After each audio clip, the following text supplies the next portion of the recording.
Hello guys, welcome back to Assetto Corsa, and today we're racing the Renault Formula 3.5 at Spa. Yep, this is actually by Virtua Simulazioni, which is the same company that made same modding team that made the the McLaren. I wish I could remember the name of it. MP4-19, which is Mika Häkkinen's car. Remember the one we really liked? Okay. That we took out at Suzuka some weeks ago. So they've come out with this. So we're just gonna have a look at it now. I've already seen a lot of ratings on this. So I know that I already expect it to be absolutely fantastic at the box, but we'll have a look and we'll be the judge of that. I've actually been to one of these races, and they are loud. Where did you attend?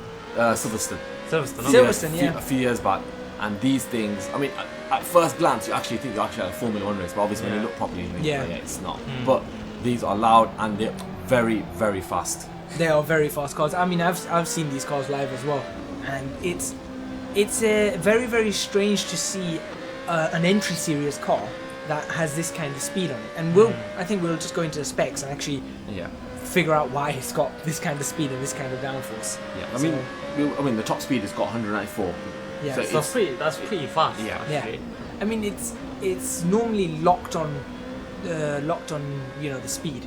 So unlike a Formula 1 car where you can really adjust it a lot, this doesn't have that much in the way of adjustment. And a Formula 1 car can go about 235-ish, something like that. But then again, only about 40 miles an hour. Yeah, it's not much. Off a Formula 1 car. Yeah. And that is not bad. And obviously those speeds are, it's a straight line, Yeah. and obviously so there's not much of a difference. No, there isn't that much of a difference. And it's got 530 bhp. I know it's got 530 bhp and that's at 9,250 RPM. I just looked at its 0 to 60. It's at 3 seconds. 3 seconds. Now, if I'm correct, that's around the same speed as same time as a GTR. 2.9 seconds, isn't it? Yes, yeah, that's actually right. quite shocking. Well, it's not really, because if you look at a GTR, it will do 0 to 60 in 3 seconds. Yeah. But then what happens afterwards? This car will just keep pelting up. That's true, yeah. While a GTR won't. The other thing is, a GTR will have to brake for a corner. This thing can swing into a corner at 130 miles an hour. True. It is very light car. Now, the thing is that with engines, you'll notice now more and more that the road cars are going to have similar kind of 0 to 60 times as these. But it's the cornering, the downforce, the way you drive these cars that bring it into their own. I'm sure the Nissan GTR could probably do 194 miles an hour as well if you. But also, obviously, a GTR, I'm sure doesn't have a DRS system. That is true. Obviously this not, car has the DRS system just like Formula 1 cars. Now, I'm a little bit embarrassed to say, I didn't realize this. So at no point in this video do I activate the DRS. Oh my god. Yeah. The button's there, but at no point do I press the button. So you don't know whether it works or not? It works. Okay. I just didn't know it was there.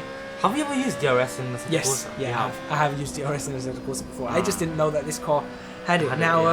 The engine, as you can imagine, Formula 3.5, it's a 3.4 litre V8. Obviously. It's a Zytec engine, which is actually branded Renault, and they've been using this engine since 2012. Before that, it used to be Nissan. And in fact, before Renault started Nissan engine, so they've partnered with Renault.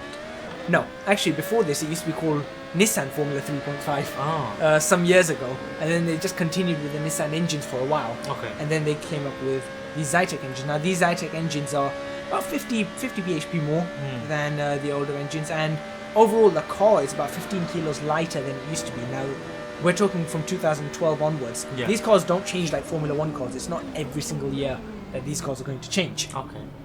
Which, makes sense. I mean, they don't have that kind of money to constantly change. And they use Michelin tires, which actually, you can actually see the Michelin branding spinning around, which is quite nice. That's something I prefer with Michelin tires over Pirellis, is that you can actually see the Michelin branding every time it swings around. Should that be on the outside? It's both on the inside and outside. Oh, okay. It's on both. And we've got this kind of car has 6 gears, paddle shifted.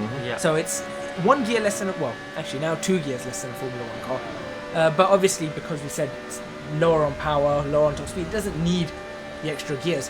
I would say if you put a 7th gear in this, it would then be into Formula 1 territory, realistically. But it doesn't need it. Doesn't need it, and it runs on a Delara chassis. Now they used to use, the old chassis that had the Coloni chassis, and they had the Tattoo chassis, which are in Assetto Corsa actually. We've actually driven those cars before, but they keep switching in and out. So at the moment, it's still our chassis, which I believe is the same kind of chassis, or the same chassis company that makes the Indy cars. Okay. So it is a very, very reputable company. And I believe this was founded in 1971. Yeah, 1971. Obviously, the names have changed again and again and again, from Nissan Formula Series or to World Series, Renault Formula 3, whatever. So when you say it's founded in 1971, was that just this actual car itself, or was it? This series. Oh, the series. This series was okay. found, and it was basically designed to be an entry series that leads normally to GP2 or Formula 1.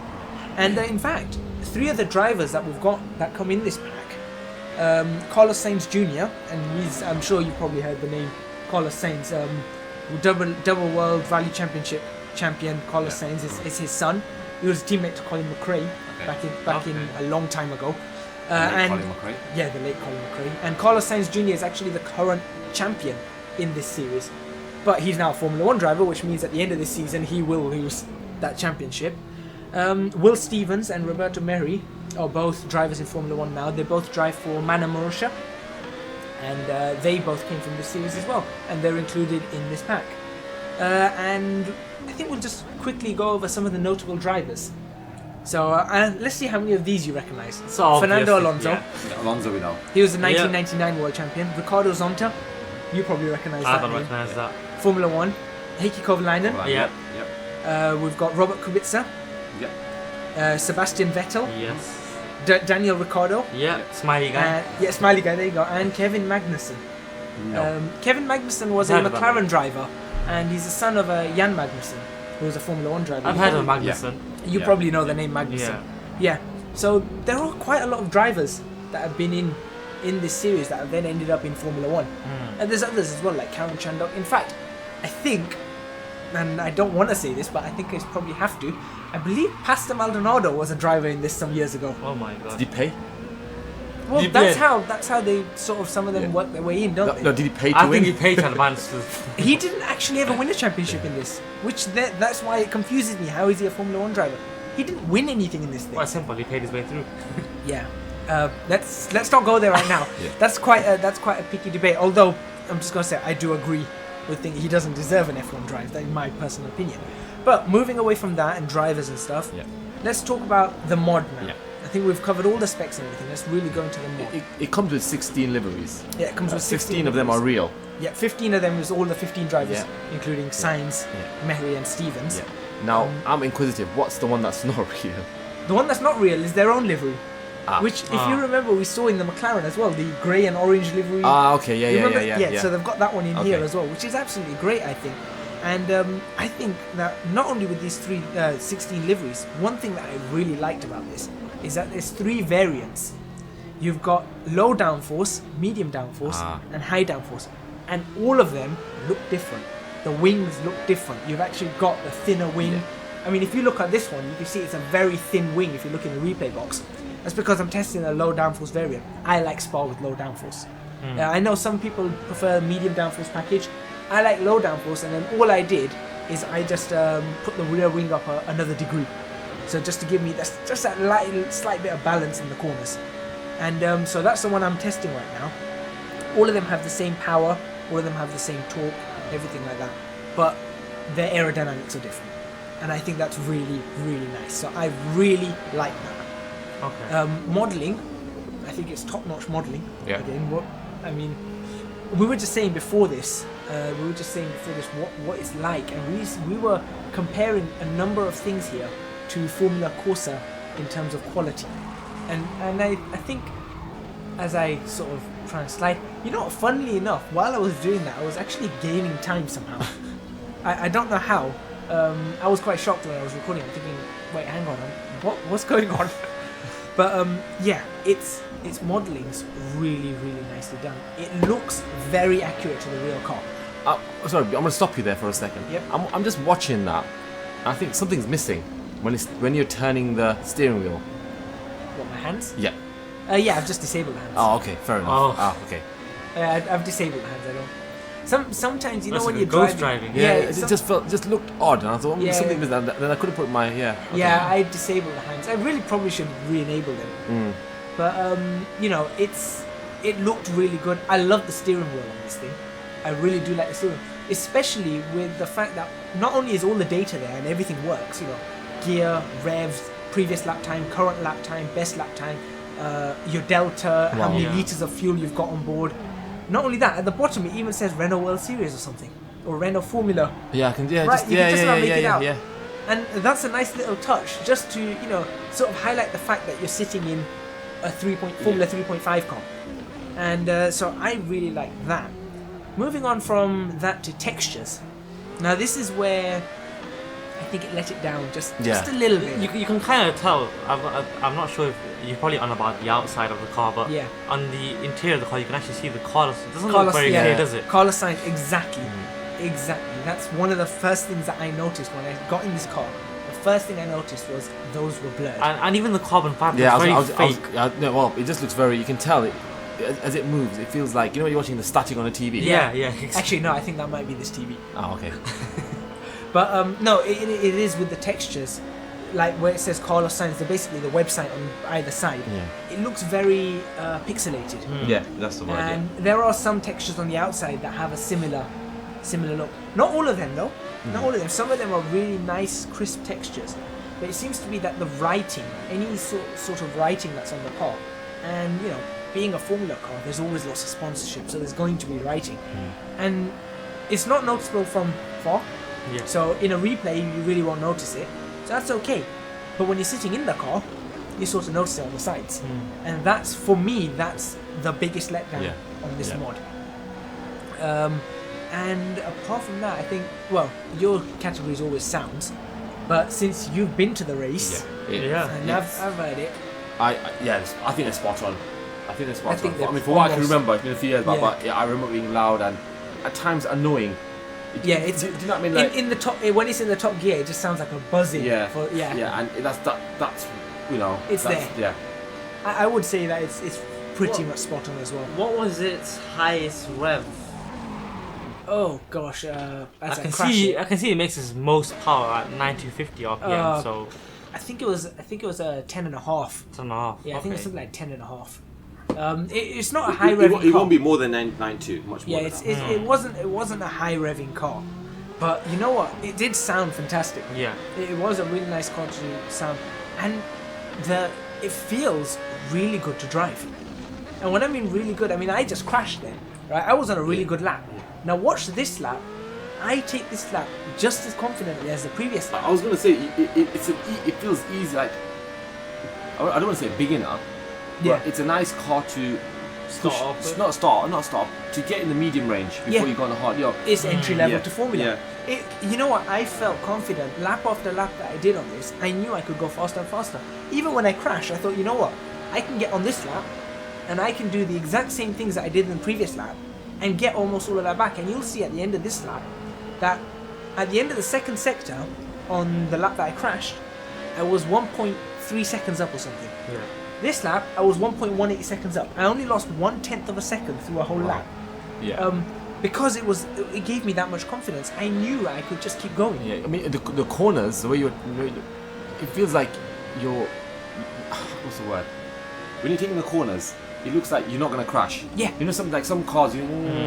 Exactly. It felt twitchy, and like this didn't. This felt solid, grippy. This felt like you were confident. Even when I came out the corners, and I'd get a boot full of oversteer. Yeah, I was getting some oversteer. And I'd know exactly what to do to counter it. There's a time. There's quite a large time for you to correct yourself. Yeah. Unlike other cars where there's literally less than a second. By large, we mean in a car like this, you've got about half a second to correct yourself. But that's large compared to some cars that are twitchy. Yeah, that's where you've got about 0.2 of a second, 0.1 of a second. This one, you had about half a second to really sort yourself out.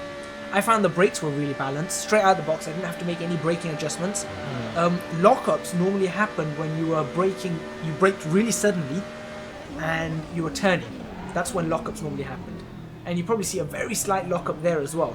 But it's just ever so slight. You wouldn't get a major lockup at any point. It was a little bit understeery through downhill corners. But then again, you expect that. Yeah. As the load comes off the front wheels, you're gonna expect less contact, and you're gonna get the understeer. But I maybe found it a little bit more than other Formula cars. But then again, it is a slower car. It's not as aerodynamically efficient, so it's what you'd expect. I was quite pleased with first gear in this though. I was like, first gear runs quite nicely, and I found that. And one thing I did find was, the power band. Yeah. The power band in this car. I was looking at the graph. It was odd. It was odd because it was like in notches. Okay. Like you weren't here last week, but when we were looking at the Lamborghini Miura, the power band was like a curve, and then it was linear all the way up, and then it just sort of tapered off at the top. This one was more like notched. Steps. Yeah, it was like steps, and it was really strange to see. But I gotta say something. It meant that when you were going through the gears in this car, you never really felt like you were just gonna spin out. I think that's because, well, the way you're describing it for steps, then obviously when you're turning gears, it's not gaining speed. Exactly. Because you're not gaining speed at a rapid rate, it's giving you time to brake or. And it's giving you an even power band through the gears. I think. Because if it was all the way linear, you'd be struggling. Exactly. So. Well, I think it would just be odd. I think it just feel odd, but not a hard car. Like you said, it's not a hard car to get to grips with. You can get consistent lap times. With a little bit of practice, you can get consistent lap times while getting near to the limits. Only one other dislike I have about this car that I want to mention, and that's that I needed to lower the force feedback settings to almost 0. I still had great force feedback, don't get me wrong, but if I had it where I normally have it, the car was just, the whole wheel was just vibrating constantly. It was just absolutely crazy. So you had to, and it actually does give you a hint. They've got a README file, and it says do this. So I'd like that personally sorted out, out the box, because then I don't have to change it for other things. But overall, what do you guys think? I mean, I like the car, I like the drive, I like the sounds, I like the environment it's in, but like the textures, for me, I mean, I know I complained a lot. Well, when I say about Pixel, I don't think it's much of an issue for me, as mentioned, because obviously you were driving it. But for me, I mean, looking at it right now, yes, okay, the Carlos sign looks a bit, improved, but it's very minor. It's very minor. Really going to affect your driving, is it? I remember with other cars we've had braking issues and not naming. Yeah, this doesn't have any of that. So I'm probably going to give it a strong, very strong 9.7. 9.7. And because that 0.3 is for the textures. Yeah. Because obviously everything has to be perfect, but I'm not gonna mark it down that much because this car is what it is. Yeah. They've copied it, and that's exactly what we want. So. Now, I'm gonna give it a 9 because of the fact that I've not driven it yet. So, obviously, I'll take everything that you said into consideration. But obviously, I haven't driven this. I wouldn't be able to judge as my. And you've not seen a real one. Either. Exactly. Yeah, so, that's why. I mean, it's got everything. It's got the sound. It's got the looks. It's got the engine. It's got everything. But yeah, I think I'm gonna be a strong 9. I'm gonna give it a 9.5. I'm taking half a mark off for textures, but apart from that, you two have summed it up really nicely. Everything about this car is just spot on, apart from the textures. And the textures, again, they're not bad, like you said. It's a minor thing. In fact, it could probably easily be fixed. Now, as we go down through Blanchimont here, I'm gonna end this on a slightly somber note. And I want to mention 2 other notable drivers that were on this. Jules Bianchi, who sadly passed away a few months ago, about a month and a half, 2 months ago. And Justin Wilson, who sadly passed away only the other day after a crash in IndyCar. So I think we'll dedicate this video to them. Thank you very much for watching, and we'll see you next time.